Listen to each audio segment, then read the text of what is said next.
I'm a huge fan of mushrooms. I'm also a very huge fan of garlic bread. So why not bring them together for a lovely little canapé or a side dish? Now, these are Aussie button mushrooms, and you have to use button mushrooms for this because you want them to be canapé style. So you want to be able to eat this in 2 bites. And I'm just taking out the core of them. Don't waste this. If you like, you can chop it up and add it to the stuffing, or keep it for later on, put it in a soup. There's so much flavour in that, or even a stock. So I'm just placing them onto a tray, and just by clicking them on both sides, it's very easy to take out that stalk. And I don't peel my mushrooms because there's loads of flavour in the skins. Just give them a brush with a pastry brush. So we'll place them onto a board, and for our garlic bread filling, some butter along with some garlic. To that, some dried oregano, just a little sprinkle.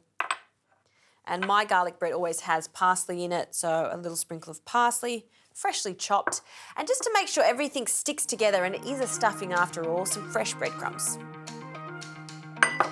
Okay, use the back of your spoon to mix everything together. Fold it, and we need some salt. And be generous with the salt because it's not only seasoning this butter, but seasoning our lovely Aussie mushrooms.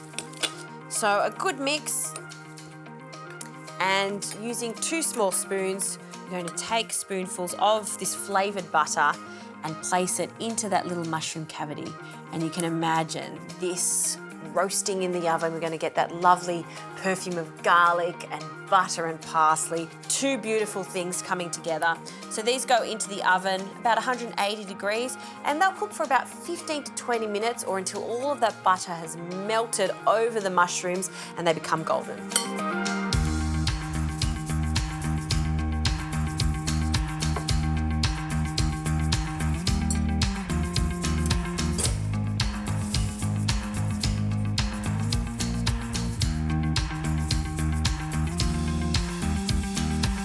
These mushrooms smell absolutely divine, and you can see, of course, they've held their shape. You can see all of that butter on the top there with the garlic and the parsley. Look, if you let them cool down slightly, they're delicious as is, maybe a little canapé, or these are also fantastic in a different way. If you wanted to serve this as a side for a steak, another great option. However you want to serve them, know that these are little bundles of joy.